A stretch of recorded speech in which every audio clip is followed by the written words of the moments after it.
नमस्कार, मैं हूं अंकुर और आप देख रहे हैं सत्य हिंदी। एक नजर अब तक की सुर्खियों पर। पाकिस्तान तहरीक-ए-इंसाफ यानी पीटीआई के प्रमुख इमरान खान को एक और बड़ा झटका लगा है। पीटीआई के वरिष्ठ नेता और उनकी सरकार में सूचना एवं प्रसारण मंत्री रहे फवाद चौधरी ने पार्टी छोड़ने का ऐलान किया है। पाकिस्तान में 9 मई को इमरान खान की गिरफ्तारी के बाद हुई हिंसा के बाद पीटीआई से नाता तोड़ने वालों में फवाद चौधरी दूसरे बड़े नाम हैं। उनसे पहले पूर्व केंद्रीय मंत्री और वरिष्ठ पीटीआई नेता शिरीन मजारी भी पीटीआई छोड़ने का ऐलान कर चुके हैं। इसी बीच ये भी सवाल उठ रहा है क्या पाकिस्तान के पूर्व पीएम इमरान खान की पार्टी पीटीआई पर बैन लगने वाला है। ये सवाल इसलिए पूछा जा रहा है क्योंकि पाकिस्तान के रक्षा मंत्री ख्वाजा आसिफ ने बुधवार को कहा कि इमरान खान की गिरफ्तारी के बाद सैन्य प्रतिष्ठानों पर उनके समर्थकों द्वारा किए गए हमलों के बाद सरकार पीटीआई पर संभावित प्रतिबंध लगाने पर विचार कर रही है। महिला पहलवानों के यौन शोषण के आरोपों से घिरे भारतीय कुश्ती महासंघ के अध्यक्ष ब्रजभूषण शरण सिंह ने मीडिया से बात करते हुए कहा है कि पुलिस उनसे उनके खिलाफ दर्ज 2 मुकदमों में 2 बार पूछताछ कर चुकी है।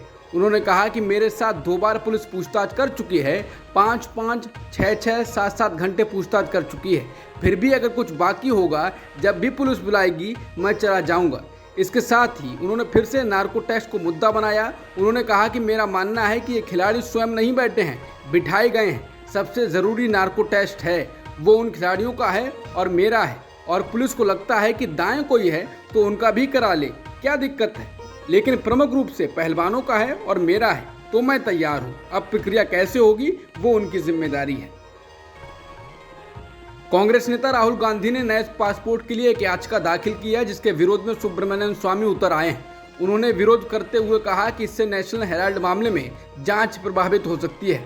इसी बीच अब कोर्ट ने भाजपा के पूर्व सांसद सुब्रमण्यम स्वामी से अपना लिखित जवाब शुक्रवार तक दायर करने के लिए कहा है। बता दें, राहुल गांधी जिन्हें मानहानि के एक मामले में सजा के बाद उनको सांसद के रूप में अयोग्य घोषित किया गया है, वो नेशनल हेराल्ड मामले में भी एक आरोपी हैं जिसमें स्वामी शिकायत करता है। हालांकि मजिस्ट्रेट ने कहा कि चूंकि यात्रा का अधिकार एक मौलिक अधिकार है और अदालत ने गांधी के आने जाने पर कोई प्रतिबंध नहीं लगाया था, इसलिए उन्होंने किसी अदालत से अनुमति लिए बिना कई बार यात्रा की। हालांकि स्वामी को रिप्लाई करने के लिए शुक्रवार तक का समय दिया गया है। कर्नाटक में नई कांग्रेस सरकार राज्य में हिजाब पर लगे प्रतिबंध को हटा सकती है। सरकार ने कहा है कि वह एमनेस्टी इंडिया द्वारा शैक्षणिक संस्थानों में हिजाब पर से प्रतिबंध हटाने की मांग किए जाने के मामले पर विचार करेगी। इस मामले में कर्नाटक के मंत्री और वरिष्ठ कांग्रेस नेता जी परमेश्वर ने कहा है कि सरकार भविष्य में इसको देखेगी। उन्होंने एएनआई से कहा कि हम भविष्य में देखेंगे कि हम क्या कर सकते हैं। फिलहाल हमें कर्नाटक के लोगों से की गई 5 गारंटियों को पूरा करना है। हालांकि एक अन्य कैबिनेट मंत्री प्रियांक खड़गे ने पत्रकारों को संबोधित करते हुए कहा कि कांग्रेस हिजाब, हलाल कट और गोहत्या कानूनों पर से प्रतिबंध वापस लेगी। हालांकि सरकार की ओर से इस पर आधिकारिक बयान नहीं आया है कि कानूनों को वापस लिया जाएगा या नहीं। नए संसद भवन के उद्घाटन को लेकर विपक्ष के हंगामे के बीच उड़ीसा के सीएम नवीन पटनायक के बीजू जनता दल ने उद्घाटन कार्यक्रम में हिस्सा लेने की घोषणा कर दी है। बीजेडी ने बुधवार को कहा कि भारत की राष्ट्रपति देश की प्रमुख है। संसद भारत के 1.4 अरब लोगों का प्रतिनिधित्व करती है।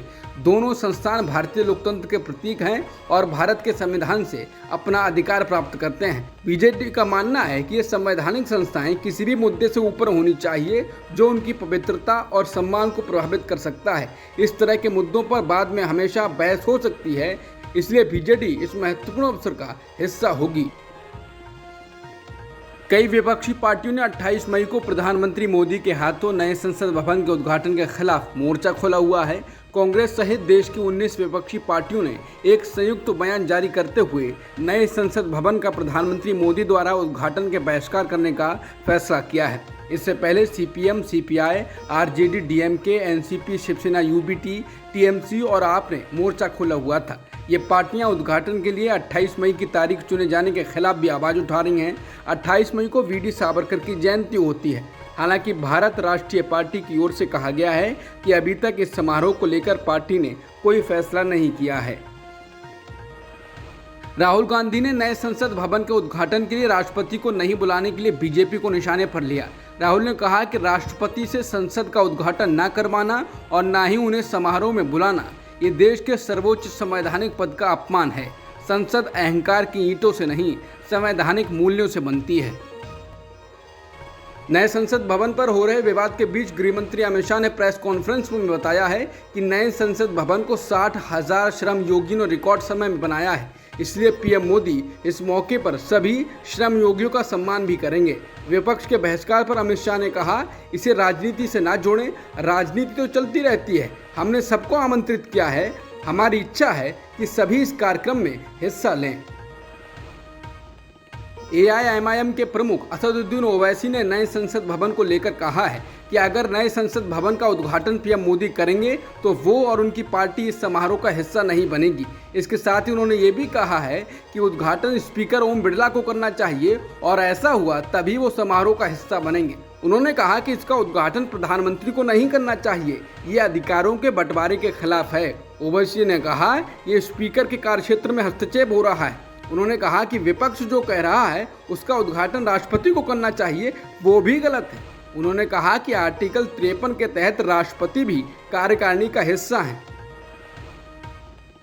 कांग्रेस नेता जयराम रमेश ने बीजेपी नेता के बयान को लेकर केंद्रीय मंत्री ज्योतिरादित्य सिंधिया पर जोरदार हमला बोला है। उन्होंने मध्य प्रदेश कांग्रेस के ट्वीट किए गए गुना सांसद केपी यादव के वीडियो को लेकर सिंधिया को लेकर कहा है कि गद्दारी का नतीजा न घर के रहे न घाट के। मध्य प्रदेश कांग्रेस ने दावा किया था कि बीजेपी सांसद केपी यादव ने ज्योतिरादित्य सिंधिया पर हमला करते हुए कहा है कि भीड़ में कुछ ऐसे मूर्ख भी होते हैं जिन्हें यह भी पता नहीं होता है कि हमें मंच पर बोलना क्या है, ये खुद को बुद्धिजीवी समझते हैं। वीडियो में केपी यादव कह रहे हैं कि जिन्हें ये नहीं पता है कि वो बीजेपी का हिस्सा हैं, केंद्र और राज्य में बीजेपी की सरकार है, मंच पर केंद्रीय मंत्री बैठे हैं और चिल्ला चिल्ला कर कह रहे हो कि 2019 में हमसे गलती हुई थी, उनकी बुद्धि विवेक की मैं दाद देता हूँ। यादव आगे कह रहे हैं कि ये तो वही बात हुई कि आप जिस थाली में खा रहे हो उसी में छेद कर रहे हो। यहाँ से 2019 में बीजेपी सांसद जीता है और आप कह रहे हो कि हमसे गलती हुई है। अगर इनको इतनी ही तकलीफ होती है तो जहाँ वो थे उन्हें वहीं रहना था। वो उतने ही जनप्रिय हैं तो जहाँ थे वहीं रहकर संघर्ष करते, फिर से मेरे सामने या जिसे भी मेरी पार्टी टिकट देती है उसके खिलाफ चुनाव लड़ते और जीतते, तो मैं मानता कि इनकी बात में दम है। बता दें कि पी यादव ने 2019 के लोकसभा चुनाव में गुना सीट पर ज्योतिरादित्य सिंधिया को मात दी थी। नए संसद भवन के उद्घाटन के 19 विपक्षी दलों के बहिष्कार के बीच अमित शाह ने आज इस मामले में प्रेस कॉन्फ्रेंस की। उन्होंने कहा है कि सरकार ने शनिवार को नए संसद भवन के उद्घाटन के लिए सभी राजनीतिक दलों को आमंत्रित किया है और उन्हें अपने विवेक के अनुसार फैसले लेने की छूट है। इसके साथ ही गृहमंत्री ने घोषणा की कि सेंगोल यानी राजदंड नामक एक प्राचीन अवशेष को नए संसद भवन में स्थापित किया जाएगा। उन्होंने साफ किया कि उन्होंने खासकर इसी की जानकारी देने के लिए प्रेस कॉन्फ्रेंस की है। गृहमंत्री ने कहा कि ये राजदंड अंग्रेजों से भारतीयों को सत्ता के हस्तांतरण को चिन्हित करने के लिए देश के पहले प्रधानमंत्री जवाहरलाल नेहरू को सौंपा गया था। गृहमंत्री ने कहा कि इस राजदंड को सेंगोल कहा जाता है, जो तमिल शब्द सेम्माई से आया है और जिसका अर्थ है नीति परायणता। उन्होंने कहा कि ये सेंगोल पौराणिक चोल राजवंश से संबंधित है। शाह ने कहा कि सेंगोल स्वतंत्रता और निष्पक्ष शासन की भावना का प्रतीक है। अमित शाह ने कहा कि पंडित जवाहरलाल नेहरू ने 14 अगस्त 1947 की रात लगभग 10:45 पर तमिलनाडु से आए अधिनियम के माध्यम से सेंगोल को स्वीकार किया। यह अंग्रेजों से हमारे देश के लोगों के लिए सत्ता के हस्तांतरण का संकेत था। उन्होंने कहा कि हमारी सरकार का मानना है कि राजदंड के लिए संसद से बेहतर कोई जगह नहीं है। रामपुर के पूर्व विधायक और समाजवादी पार्टी के राष्ट्रीय महासचिव आजम खान को कोर्ट से बड़ी राहत मिली है। उनको रामपुर की स्पेशल एमपी एमएलए कोर्ट ने साल 2019 के लोकसभा चुनाव के दौरान भड़काऊ भाषण देने के मामले में बरी कर दिया है। खास बात यह है कि इसी सजा के बाद उनके विधायक की सदस्यता रद्द हुई थी। हालांकि इससे पहले रामपुर की निचली अदालत ने उन्हें इसी केस में 3 साल की सजा सुनाई थी और फिर सजा होने के तुरंत बाद 28 अक्टूबर 2022 को आजम खान की विधानसभा की सदस्यता रद्द कर दी गई थी। बाद में रामपुर विधानसभा सीट पर उपचुनाव हुआ और उसमें उनके करीबी माने जाने वाले आसिम रजा हार गए और भाजपा के आकाश सक्सेना चुनाव जीत गए। लेकिन अब स्पेशल एमपी एमएलए कोर्ट ने इसी मामले में उन्हें बरी कर दिया है। दिल्ली के मुख्यमंत्री अरविंद केजरीवाल ने दिल्ली में सेवाओं के नियंत्रण पर केंद्र के अध्यादेश के खिलाफ आपकी लड़ाई के लिए समर्थन मांगने के लिए बुधवार को मुंबई में उनके आवास पर शिवसेना के प्रमुख उद्धव ठाकरे से मुलाकात की। उनके साथ पंजाब के मुख्यमंत्री भगवंत मान, आम आदमी पार्टी के राज्यसभा सदस्य संजय सिंह और राघव चड्ढा के साथ साथ दिल्ली की मंत्री आतिशी भी थी। इस मुलाकात के बाद केजरीवाल ने कहा कि उद्धव ठाकरे ने हमसे वादा किया है कि वे संसद में हमारा समर्थन करेंगे और अगर ये विधेयक संसद में पारित नहीं हुआ तो 2024 में मोदी सरकार सत्ता में वापस नहीं आएगी। इस मौके पर शिवसेना यूबीटी प्रमुख उद्धव ठाकरे ने कहा, हम सब देश और लोकतंत्र को बचाने के लिए एक साथ आए हैं। मुझे लगता है कि हमें विपक्षी दल नहीं कहा जाना चाहिए, बल्कि उन्हें यानी कि केंद्र को विपक्षी कहा जाना चाहिए, क्योंकि वो लोकतंत्र और संविधान के खिलाफ हैं। कांग्रेस पार्टी ने मणिपुर में हो रही हिंसा के लिए बीजेपी को निशाने पर लिया। कांग्रेस ने प्रेस कॉन्फ्रेंस कर कहा है कि मणिपुर में आज जो हालात हैं वो पूरी तरह से बीजेपी का क्रिएशन है।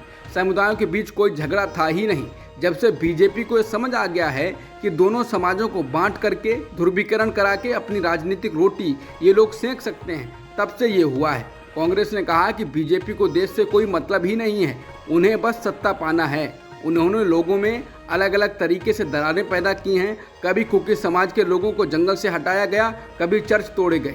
ये लोग केवल सत्ता में बने रहना चाहते हैं, इनको देश से कोई मतलब नहीं है।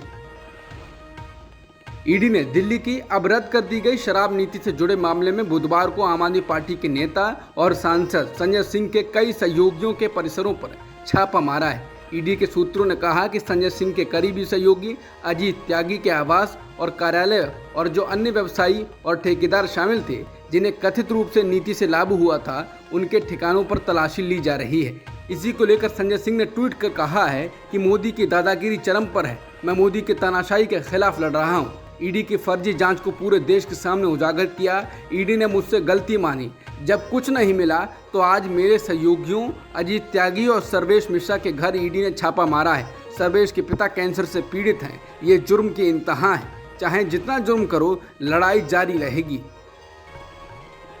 जिस तरह अभी कोरोना संक्रमण का मामला खत्म भी नहीं हुआ है, चीन सहित कुछ देशों में इसकी संभावित लहर की आशंका है और उस बीच अब एक और ज्यादा घातक महामारी को लेकर आगाह किया गया है। विश्व स्वास्थ्य संगठन यानी WHO के प्रमुख टेड्रोस अधनोम घेब्रेयेसस ने एक चेतावनी दी है कि दुनिया को अगली महामारी के लिए तैयार हो जाना चाहिए। उन्होंने कहा है कि वो कोरोना महामारी से भी अधिक घातक हो सकती है। WHO को प्रमुख ने कहा, वैश्विक स्वास्थ्य आपातकाल के रूप में कोविड का अंत वैश्विक स्वास्थ्य खतरे के रूप में कोविड का अंत नहीं है। उन्होंने कहा, एक अन्य प्रकार के वेरिएंट को उभरने का खतरा है जो बीमारी और मौत के मामले में उछाल का कारण बनेगा और एक और बीमारी का खतरा भी है जो अधिक घातक हो सकता है। अब तक की खबरों में इतना ही। बाकी खबरों के लिए बने रहिए सत्यहिंदी.com के साथ।